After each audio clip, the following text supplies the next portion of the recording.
Polígrafo de la Estrella de Panamá. Bienvenidos al Polígrafo. Hoy vamos a hablar acerca de la negociación que hizo el Estado con First Quantum o Minera Panamá.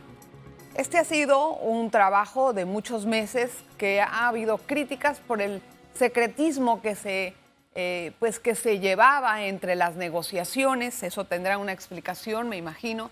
Nos las dará también nuestro invitado. Y también nos va a ayudar a entender cómo se arribaron a los números que se negociaron y obviamente el futuro de todo esto. Quiero recibir con muchísimo agrado al señor Daniel Esquivel. Él es asesor del despacho superior del MISI, estuvo presente en las negociaciones, así es que vamos a tener de primera mano toda la información. Dani, bienvenido, muchísimas gracias. Muchas gracias, Adelita, a usted. Una persona muy respetada en el medio de las minas y en el medio, de la Cámara Minera. De ahí lo conocimos hace muchísimos años. Bueno, no tantos. Bueno, ya.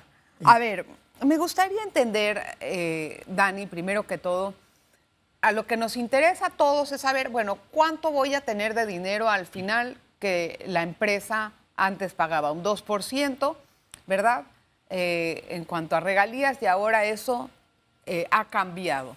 Me gustaría que nos expliques cómo se arribaron a las cifras que se concretaron finalmente en el contrato.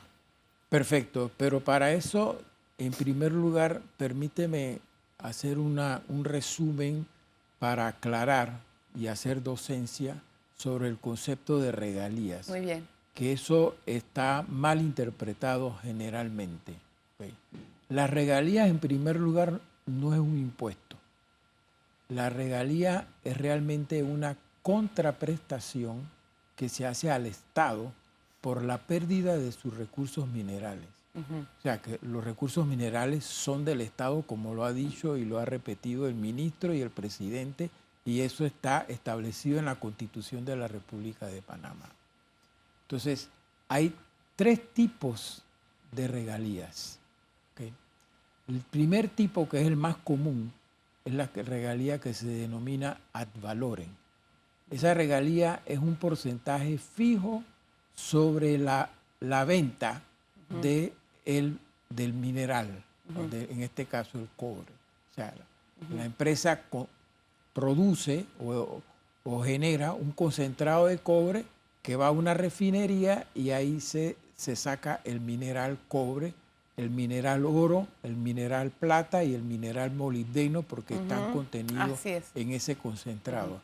Y entonces, en función de los precios internacionales de esos minerales, entonces la refinería le paga. Y esa venta, ahí se aplica el porcentaje fijo de la regalía. Okay. Eso es lo más común y eso es lo que tenemos nosotros en el Código de Recursos Minerales actualmente, que es el 5% para cobre y molibdeno y 4% para oro y plata. Bien. Okay. Sin embargo, hay otros dos tipos de aplicación de las regalías, que son regalías móviles, o sea, que esos porcentajes se van variando. Okay. El primero es sobre el precio, que es sobre el valor internacional del metal. Ajá. En función de un rango que se establezca del precio del cobre. Por decir, si el precio del cobre vale en este momento de 3 a 4 dólares, yo te aplico una regalía del 2%. Si pasa del 4 a 5 dólares la libra, te aplico una regalía del 3%. Y así sucesivamente hasta un tope, ¿no? Okay. Esa es una forma. La otra forma es la regalía también móvil, pero sobre el beneficio operativo de la empresa. O sea, sobre lo que gana la empresa. En el caso de nosotros la hemos especificado sobre la ganancia bruta. O sea, nosotros optamos este último modelo. ¿Por qué? Porque el modelo de ad valorem no te permite o no le permite al Estado recibir los mayores beneficios cuando los precios del cobre estén altos. Entiendo. Porque queda fijo. es un precio fijo. Digo, del oro. Exacto. El oro es mucho más móvil que el cobre. Y las móvil sí está en función ya sea del precio o ya sea de la ganancia. En este caso nosotros lo pusimos sobre la ganancia bruta. ¿Y cuál es el porcentaje? El porcentaje va a variar de 12 a 16% sobre la ganancia bruta. ¿Siendo 16 un tope? Siendo 16 un tope y 12 un mínimo. Ahora explícame por qué se llegó a esos porcentajes. Es decir, ¿cómo se arriba a ese porcentaje? Porque esos porcentajes son los que nos permitían estar dentro del rango de la tasa media impositiva que nos han explicado los asesores, que tiene que estar entre 40 y 60%. Y nosotros llegamos al 40% más o menos, que eso es lo que se establece que debe recibir el Estado por los beneficios de su usufructo de sus recursos minerales. En otros países, ¿cuál es ese el porcentaje? En Chile, esta tasa impositiva variable en los beneficios la aplica solo Chile y Perú. En Chile y Perú va de 2 hasta un 12-13%, y en Perú más o menos igual, por ahí, en ese rango. Entonces, se habla de un mínimo de 375 millones, entendí bien con lo que dijo el presidente, al año. ¿De dónde sacan esa cifra, 375 millones? Ese se establece en función de que debido a que el precio es móvil, el ciclo de los precios internacionales del cobre es fluctuante. Sí. Puede subir y puede bajar. Entonces, si baja mucho, la empresa gana menos y pierde rentabilidad. Entonces, el Estado no puede exigirle tanto. Entonces, se pone un mínimo en donde se establece que 375 millones de dólares al año tú me vas a pagar si llegamos a un precio tan bajo o más bajo de $2.75 la libra. Ya, pero ¿cómo se arriba a esa misma cifra? ¿Cómo se arriba? En función de los modelos económicos que nos digan que ese mínimo todavía está dentro del rango de la tasa impositiva media efectiva, que es lo que llamamos, los consultores la llaman TIME, y que es ¿La llaman? TIME, que es las siglas en inglés de ese rango, de esa Entiendo. cosa. Déjame hacer una breve pausa, Dani. Vamos a regresar enseguida con más. Vamos a hablar también acerca del uso de estos dineros, del nuevo código minero también y algunos momentos de las negociaciones. Vamos a conocer algunas interioridades, si lo permite nuestro invitado. Polígrafo de la Estrella de Panamá. Bueno, vamos a regresar con nuestra entrevista. Daniel Esquivel estuvo participando en las negociaciones. Bueno, estábamos hablando acerca de la fórmula económica que se empleó para poder negociar con First Quantum. La pregunta es, ¿qué hay respecto al oro, la plata y el molibdeno que extrae la minera, pero que no están sobre la base del cobre, de la fórmula? Eso también no está muy claro, muy bien entendido por la comunidad. El proceso de la mina es para obtener un concentrado de cobre, que es el mineral principal. El yacimiento es de cobre. Sí. Tiene como minerales secundarios el oro, la plata y el molibdeno. Ahora, en el modelo económico se aplica el concepto del valor sobre la venta del concentrado de cobre, ¿no?, que lleva en menos cantidades, muy reducidas, esos minerales que mencioné.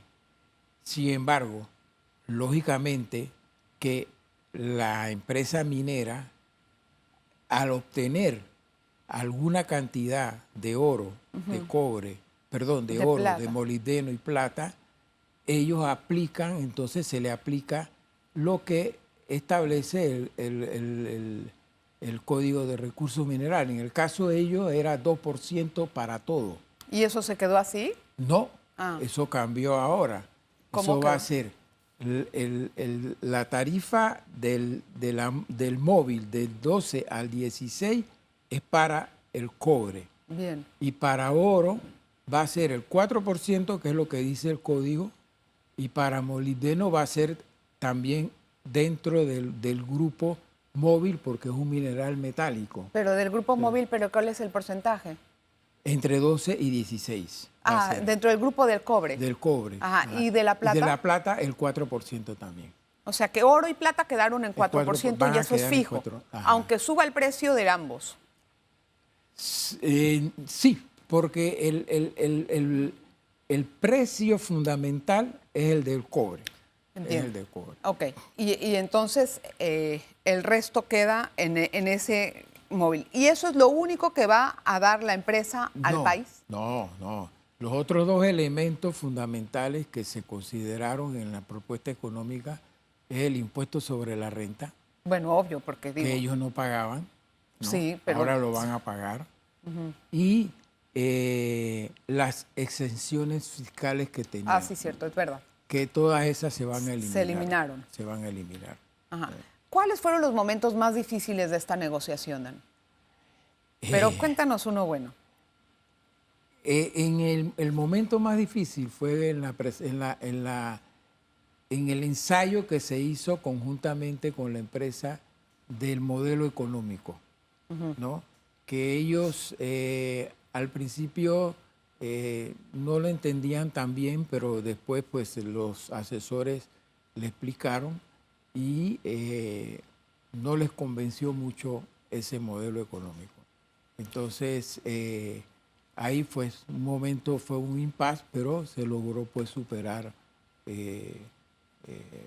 aclarando, mejorando, explicando, etcétera, ¿no? Me habías comentado que tuvieron 15 reuniones plenarias, es decir, en las que participaron ambos equipos.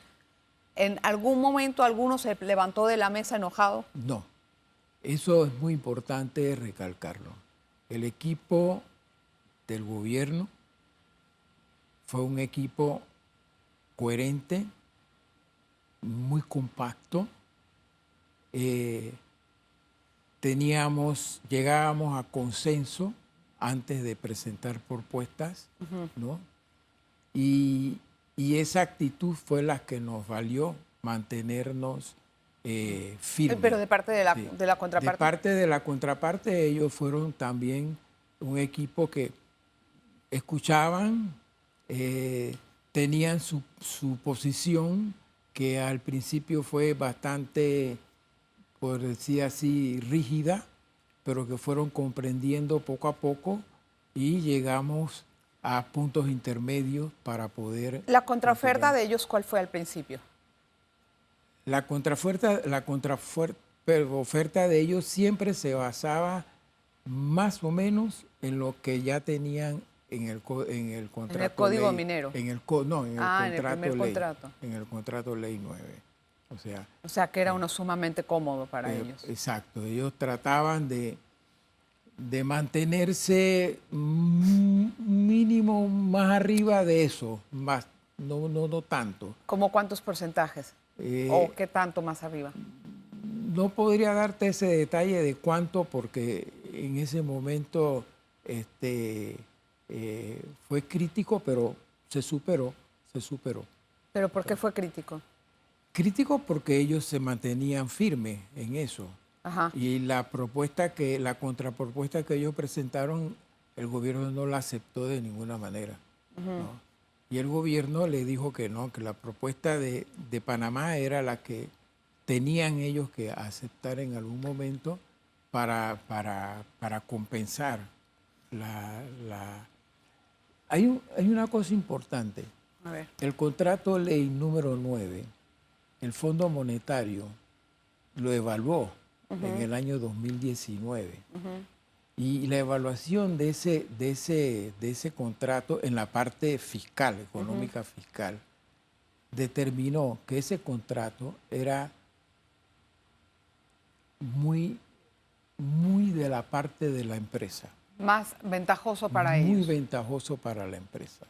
Y muy poco y casi nada ventajoso Bueno, para pero el no Estado. descubrieron ahí el agua tibia, ¿no?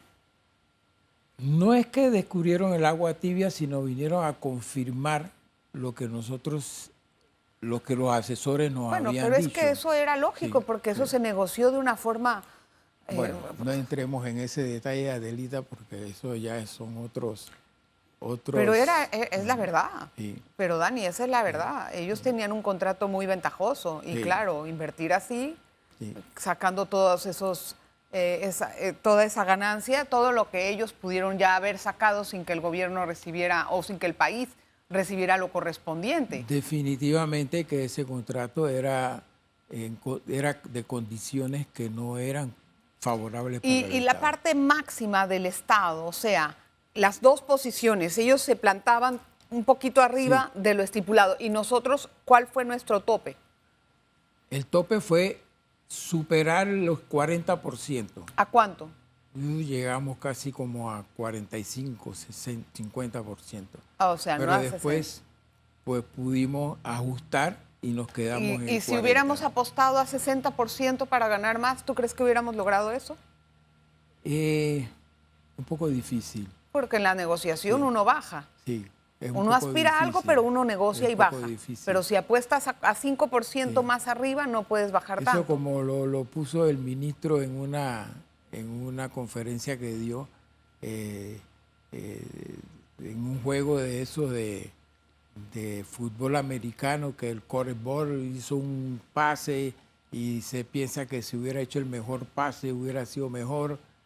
Ya, Es lo algo dejaron en parecido. hubiera. Bueno, Sí.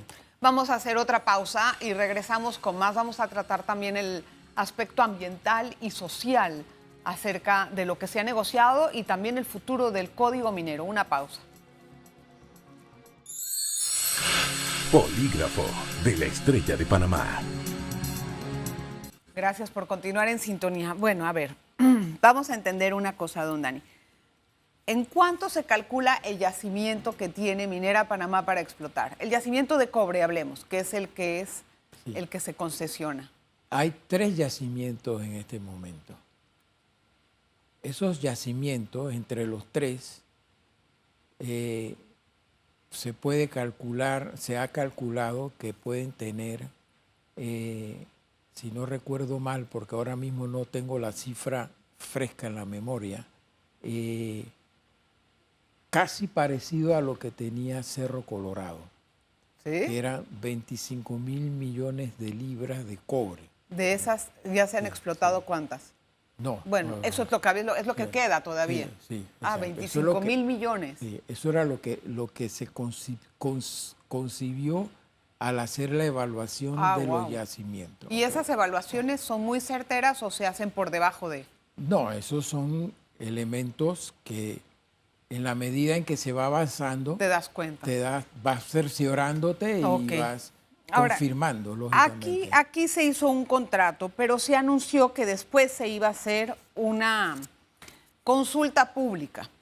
¿En qué va a consistir eso? Porque me llama la atención qué pasa si hay rechazo de esa consulta pública, ¿en qué queda el contrato?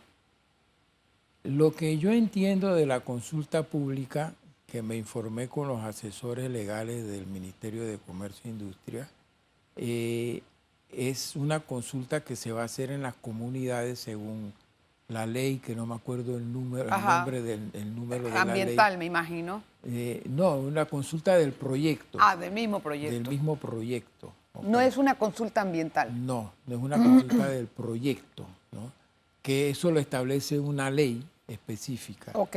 ¿no? Entonces, esa consulta se hace ¿Y para qué? O sea, en los municipios que se van a afectar más directamente del proyecto. yo entiendo. Ahora, ese dinero que recibe el Estado, ¿tiene algún uso específico o distribución específica? Ahora mismo, ese es un tema que se está estudiando, el gobierno lo está estudiando, ¿Qué hacer con para ese dinero? definir exactamente cómo se va a utilizar esos recursos. Porque antes había una pues digamos así, un porcentaje que iba directo a los gobiernos locales y que los gobiernos locales realmente no han hecho un uso digno, voy a decir una palabra decente, digno de esas platas, porque se la pasaron comprando carros para los municipios y emplanillando a no sé cuánta gente. Entonces, yo me pregunto, ¿cuáles son las restricciones o las regulaciones para el uso de esa plata? No hay una restricción, lo que se tiene que hacer es un uso colectivo que beneficie al país. Y eso está por hacerse. Y eso es lo que se está diseñando. ¿Y cuándo O sea, se va a terminar ese diseño? Bueno, cuando se va a terminar, lo tiene que definir el gobierno antes de terminar su periodo, lógicamente, ¿no? Ahora, este antecedente del contrato, ¿va a ser digamos así, un modelo para el nuevo Código Minero o qué es lo que se va a reformar en el Código Minero? Mira, lo del Código Minero vale la pena aclarar algo. El Código Minero data de 1964. Correcto, sabemos que es muy antiguo. Y siempre hemos dicho o pensamos que es obsoleto. Sí. ¿Okay? Mira, nosotros a través del BID hemos tenido una consultoría y se ha hecho una revisión integral técnica comparativa del Código de Recursos Minerales, comparativa con las normas de otros países mineros, tanto de Asia, de África y de América Latina sobre todo. ¿Okay? Y esa evaluación técnica comparativa nos ha dado como resultado, porque ya la tenemos, ya el consultor entregó su informe,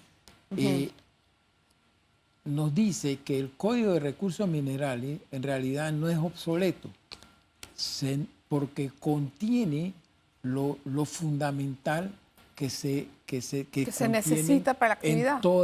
En todas las normativas internacionales. Okay. Claro, requiere algunas mejoras específicas. ¿Y como cuáles? Los porcentajes, obviamente.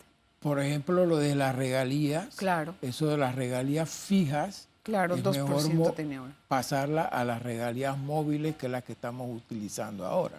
¿Pero pondrían algunos porcentajes iguales? Claro, o sea, este contrato va a dar la pauta. Eso es lo que estaba pensando. Va a dar la pauta para todos. Entonces no se va a reformar la esencia del código, sino los números. No, se van a reformar algunos aspectos específicos, entre ellos los números. Sí. Pero hay otras cosas también que hay que aclarar, mejorar, reglamentar sobre todo. Sí. ¿No? Dani, hay algo que me inquieta y es que por más buena voluntad que puedan tener las partes, un gobierno o una institución débil en la fiscalización no sirve de nada todos estos meses de negociación. Entonces, yo me pregunto cómo vamos a fiscalizar los números de la empresa, porque ellos te pueden decir X y como no tenemos el personal, la dedicación o lo que ves tú a saber, no los tenemos que comer. Entonces, yo me pregunto cómo se va a hacer ese trabajo. Ese es otro aspecto también poco conocido en la norma. Este gobierno, en su plan estratégico de gobierno que se publicó el 31 de diciembre de 2019, o sea, cuando inició su gestión, estableció en el pilar 3 de ese plan estratégico, que es economía competitiva y generación de empleo para el sector minería, una tarea específica que se define el fortalecimiento institucional del sector minero. Eso lo estamos haciendo. ¿Qué tan avanzado va? Ya van dos años y medio y ¿qué avance hay? Eso no se pudo avanzar en la velocidad que se quería por el asunto de la pandemia. ¿No? Pero ya para marzo de este año... Sí, pero ese nombre, ¿qué me indica? O sea, ¿qué íbamos a hacer? Puede estar en mil proyectos de promesas de campaña. Pero háblame. El proyecto del fortalecimiento institucional contiene 3 elementos fundamentales. Definir una institucionalidad que sea capaz, eficiente. Pura, pluro, bla, bla, bla, bla, bla, bla, No, no, Dani, no, bla, no, bla, no, bla. no es bla, bla, bla, no es bla, bla, bla. Porque Suena muy bonito, pero en eso- acción, ¿qué es? En acción. en acción es tratar de fortalecer el sector minero para que haya una mejor gobernanza por parte del gobierno, con una institución que sea capaz de fiscalizar, pero eso requiere una política minera No nada más eso, requiere gente especialista. y requiere mucha capacitación. En ese Uy, sentido, vamos. ya en estos 2 años, la Dirección de Recursos Minerales ha recibido mucha capacitación de organismos internacionales. Bueno, El problema es que hay que mantener Sí. esos profesionales en Sí, el sector pero hay para que- que puedan seguir Tenemos- haciendo la sí. labor que se debe hacer. bueno, se me acabó el tiempo. Dani, gracias por la visita. Gracias a ti Gracias por tiempo. estar con nosotros. Muchísimas gracias por visitarnos aquí en el Polígrafo y gracias a usted siempre por estar pendiente del programa. Le agradezco de todo corazón que nos sintonice cada semana. Nos vemos la próxima. Polígrafo de la Estrella de Panamá.